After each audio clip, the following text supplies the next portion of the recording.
afternoon and welcome to another edition of Northport, A View from Here. My name is Gene Matthews and I'll be your host today. Today we have a special guest with us, Dr. George Kenny, and he is our new principal here in Northport, and we're all excited about the school and we're excited to hear all about Dr. Kenny. So with that, without any further ado, Dr. Kenny, how are you? Welcome to the program. I'm just great. Glad to be here. Okay, well, we're all excited in Northport about the school and yourself, so we'd like to know something about you, where you were born. You don't have to tell us how long ago, but okay. Where you were born and your family status, wife, children, hobbies. My father was in the service, and I was born in Anchorage, Alaska. Oh, it's a little different than Florida. Yeah. And then shortly after that, we moved to Massachusetts and moved around a little bit along with the service, but I grew up primarily in Massachusetts. Okay, good. What kind of schooling did you have? Well, I attended the University of Lowell, Mass, and I majored in music education.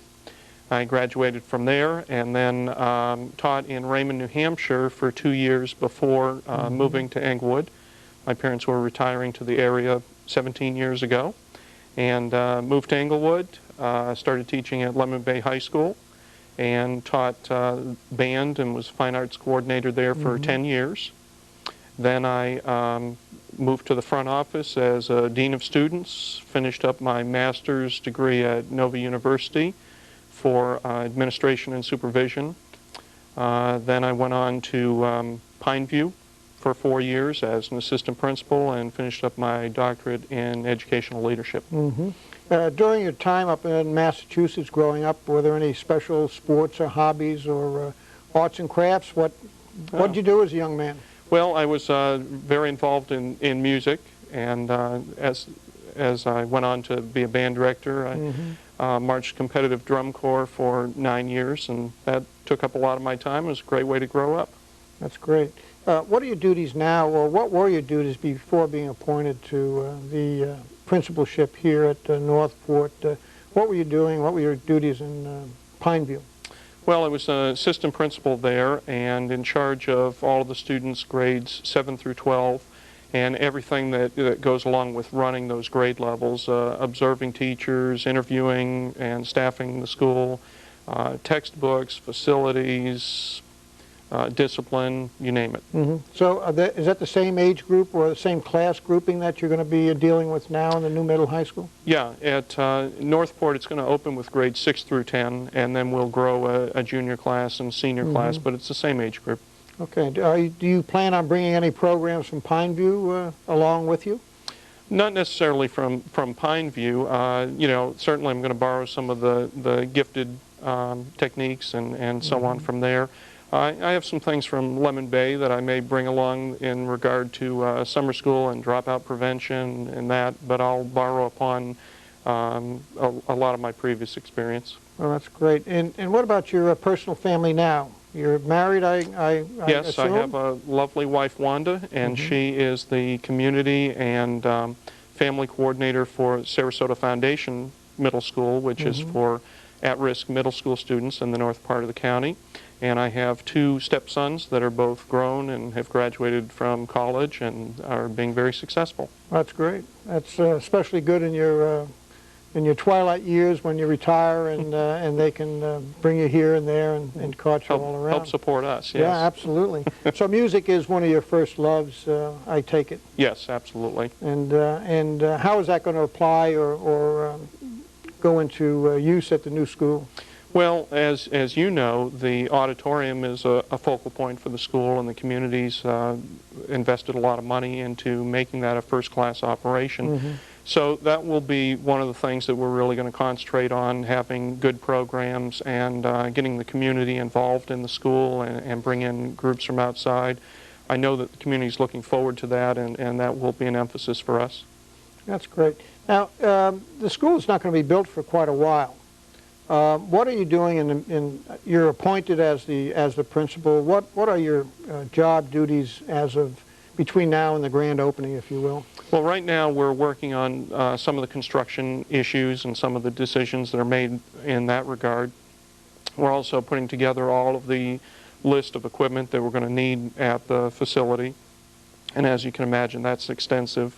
I'm also meeting with groups of students at Venice Middle to start to get to know them, and I'm doing a lot of speaking in the community to start to get to know people there and get a feeling for what they're looking for in the school and the kinds of programs that we're going to need to be successful.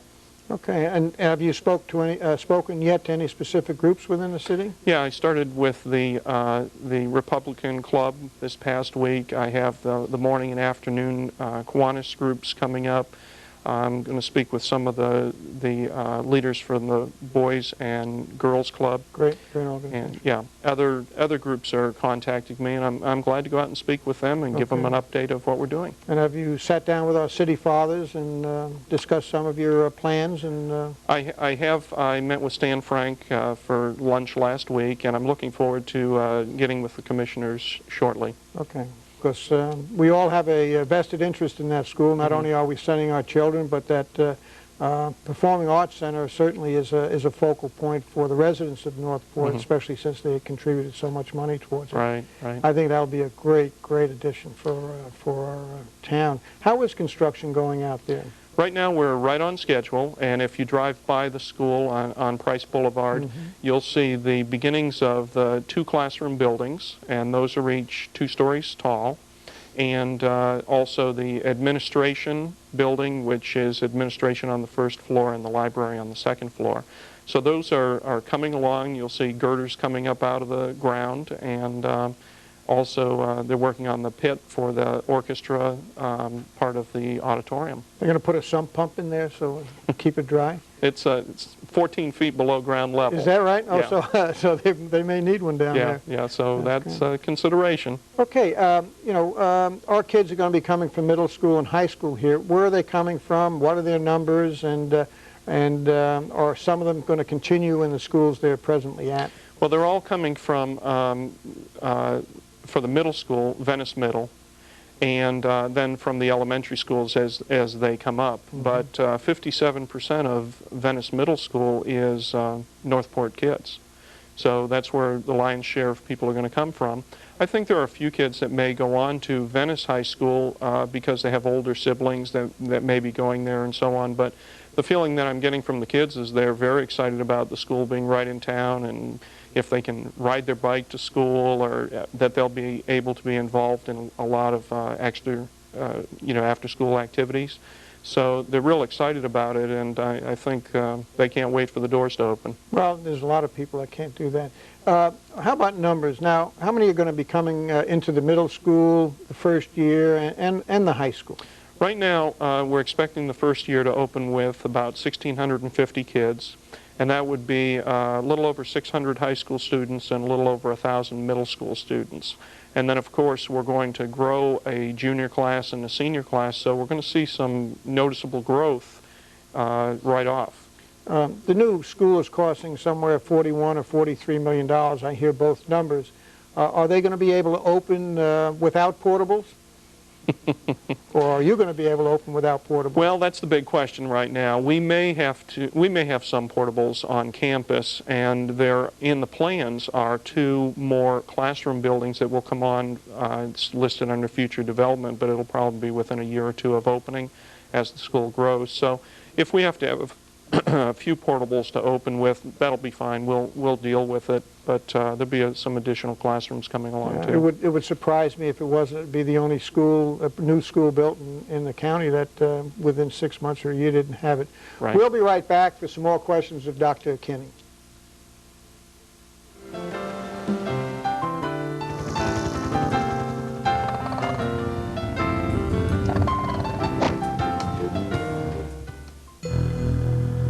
Have you seen Northport lately? Take a minute and take a look.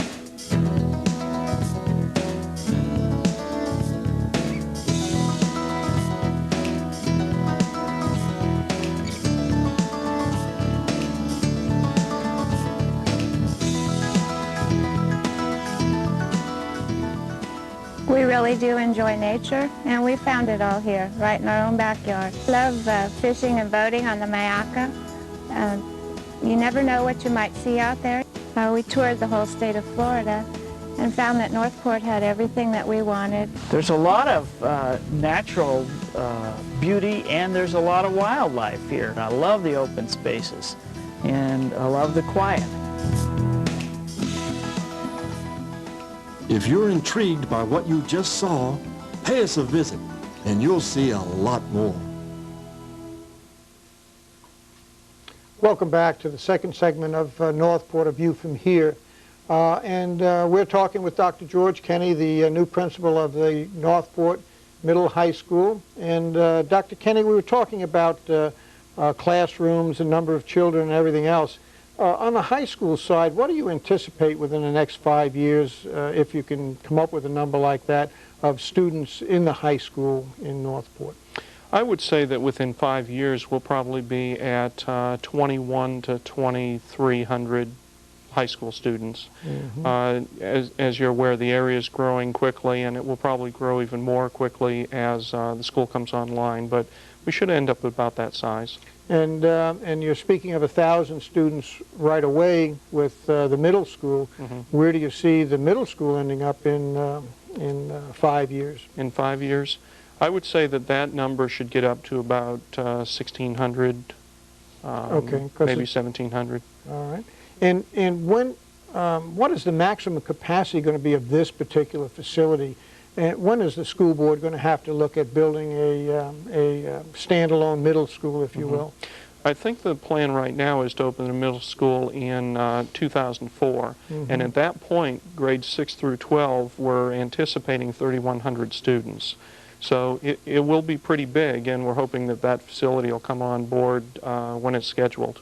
I know this is not your area, but it sounds to me like we're going to need another elementary school soon within Northport. I know there's talk about it, and I know that the 2 elementaries that we have are pretty big now. So that is an area of concern, and definitely the area is growing quickly. Yeah, they've just completed, I believe, 8 permanent classrooms in each one of the schools, and they still have portables on each campus. So, so we're growing in that respect too.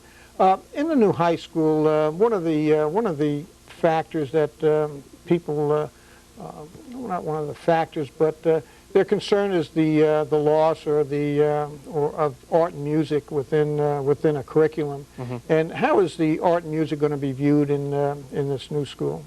Well, in the school, the high school is going to be set up entirely in career academies, and that's a little bit different philosophy. It's aligning the curriculum with particular career paths, and we've already identified 5 academies that will be forming, and one of them will be communication in the arts, and that would be a curriculum that's centered around band, chorus, drama. It'll be video productions, journalism, yearbook, speech. And so for any students that are interested in going into those kinds of areas, they would get involved in that academy. But that will be an integral part of the program at the school. And once somebody's in an academy, they can still take classes of, in other academies and other interest areas. So we want students to be involved as much as possible. And that's one area where we're looking for a high level of involvement from the kids. Yeah, as you get into certain careers, medical, what have you, is there going to be an opportunity to do some teaching from, let's say, Manatee Community College or something like that on campus, taking advanced courses? Yeah, I've already begun to discuss that with Dr. Woods from Manatee Community College, and I have a meeting with some of them later this week as well. And we'll be talking about some ways that we can form partnerships, that we can offer dual credit classes, or that what they're doing will dovetail with the things that we're doing. One of the academies will be Health and Human Services. And in that academy, students would learn about the medical field, about social work. We also want education to be a major part of that academy and offerings for students at the school. So we'll be looking for partnerships from several area businesses and organizations, but we anticipate that Manatee Community College will be a major player in some of our offerings. Yeah, and these courses will be given on our campus, or do they have to go to the MCC campus? We're going to work out those details, but I've made the offer to have some of their instructors come over and teach on our campus, and it could be open to others, you know, college students or whoever to come and join in on those classes. Those are some details that we'll have to iron out, but we're trying to think broadly and use our resources to the maximum, and that's certainly a possibility. Also at MCC, they have distance learning and teleconferencing, and we anticipate setting up at least 2 teleconferencing centers at the school so that we can get involved in that as well. By the time the school opens, there'll be a whole new generation of teleconferencing abilities or capabilities out there, so it's just amazing.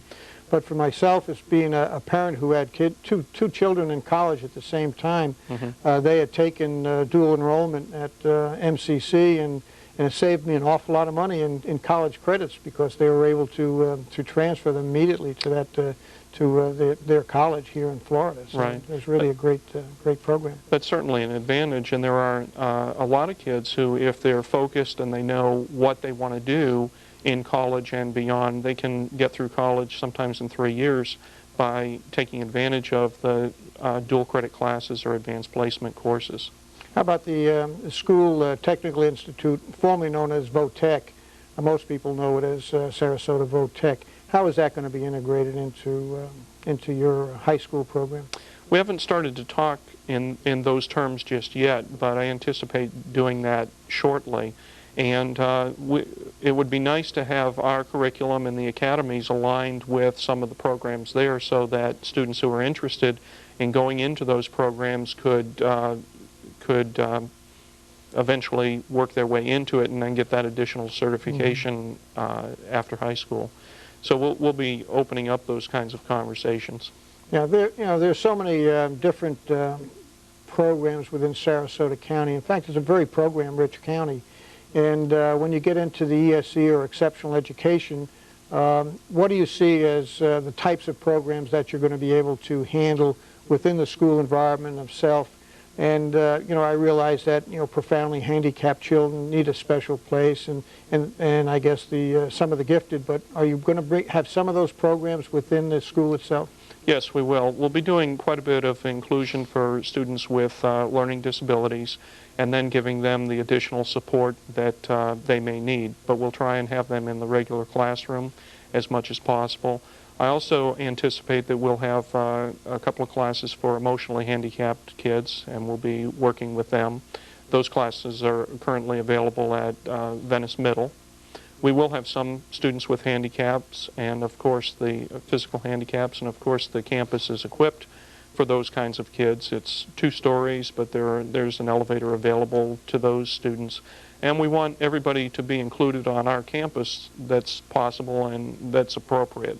It's a long distance for those kids to travel to the north part of the county for some of the programs, so we're going to make them readily available. Yeah, it really is. It's an extreme hardship on those children to have to take that long bus ride, and it's a hardship on their parents also to know that the kids have to go through this to get back and forth and thing.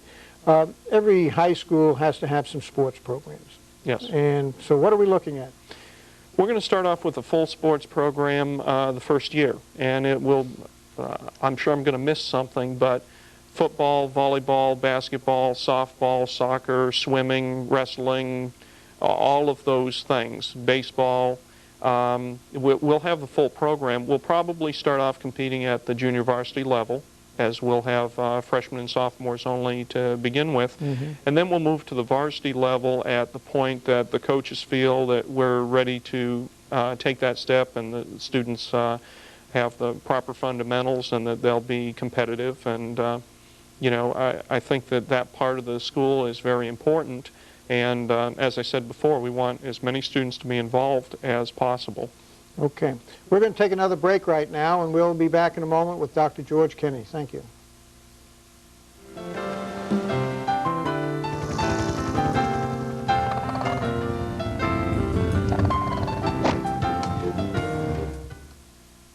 There's a rumor that small-town America has all but disappeared.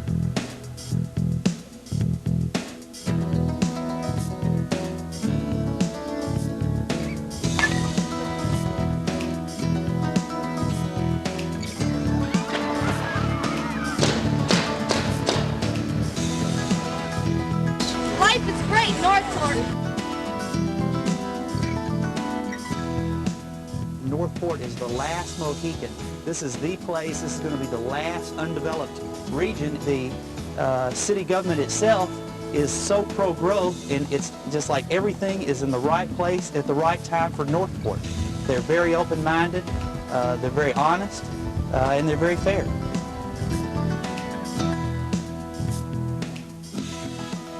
Disappeared? You've just seen evidence to the contrary. We call it Northport. Welcome back to Northport, a view from here. And we're going to continue the program with Dr. Kenny.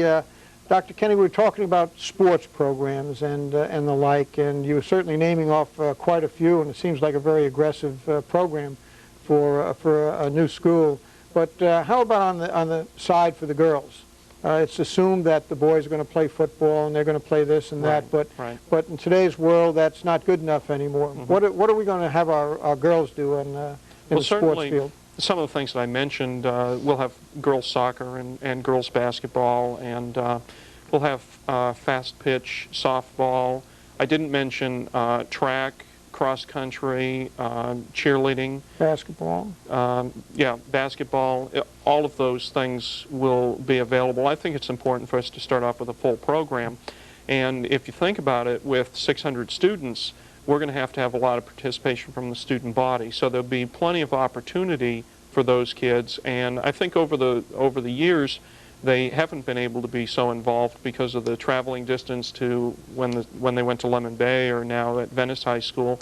You know, it's been difficult. So now is their opportunity, and we want to give them every opportunity possible. I think that probably one of the biggest complaints that parents had was the long bus ride. Mm-hmm. And from the student standpoint, it was also their inability to participate with their classmates in activities that were of interest to them. Right. So I think that this is going to be great and give them an opportunity to really do what they want to do and take up some of that spare time that they have after school, and so that's great. What about cheerleading?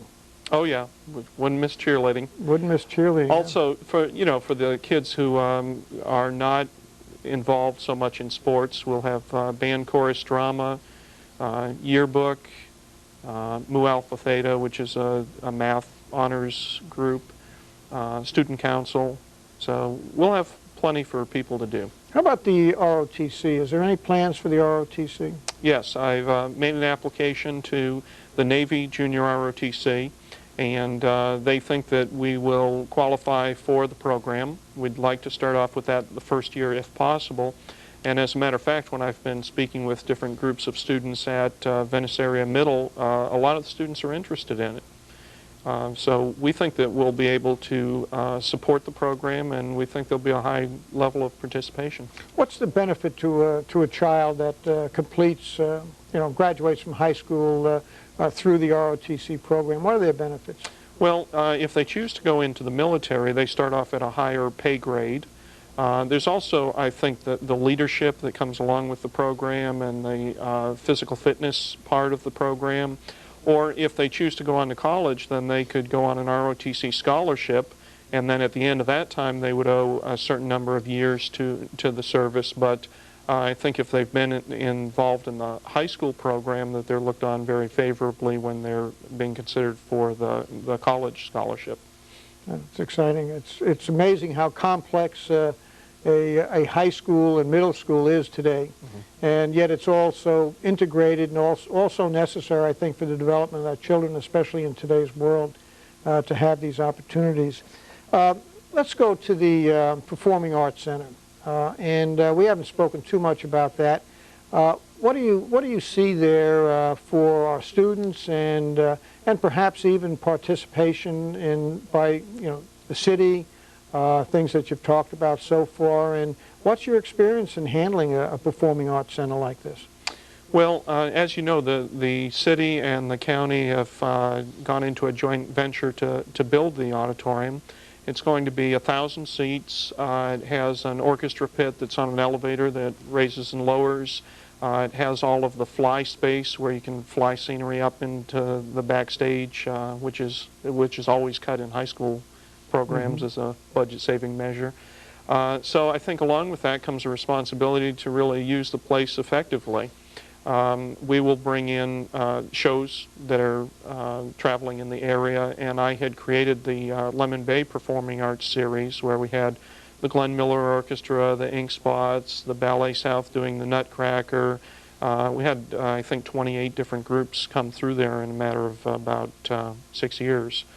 So we'll be looking at doing that. I think it's great for the community to get involved and come to the school and have a positive experience. And then the way the music program fits into that is we'd have the jazz band play as the warm-up group. We have students do whose responsibility is the lights and sound and helping with wardrobe and all that. And it's really a great opportunity for the kids because they're working side by side with professionals who are out there doing it, and little tips on how to do the lighting, and it's always a positive experience. So I'll look forward to doing that at the school. It's a win-win proposition for everybody. Yeah, that really I'm really excited to go to the first performance. I just hope I'll be able to get tickets for it. Oh. I hope I know somebody in high places that'll help me out. Education really is the mainstay of any school, and we've talked a lot about sports and performing arts and the arts and music program, which of course is educational. Go into a little more depths of these career academies, where they came from, who's doing it, why are we doing it, and what do we hope to achieve? Okay. Well, Career Academies is a philosophy that's come about in the last few years in education. And there are a number of schools around the country that are involved in this. And we'll be visiting different schools and picking their brains for the best ideas and best approaches. But right now we've established 5 career academies that we'll be starting with. And the intent of the career academies is to have students start to think about what they want to do in life.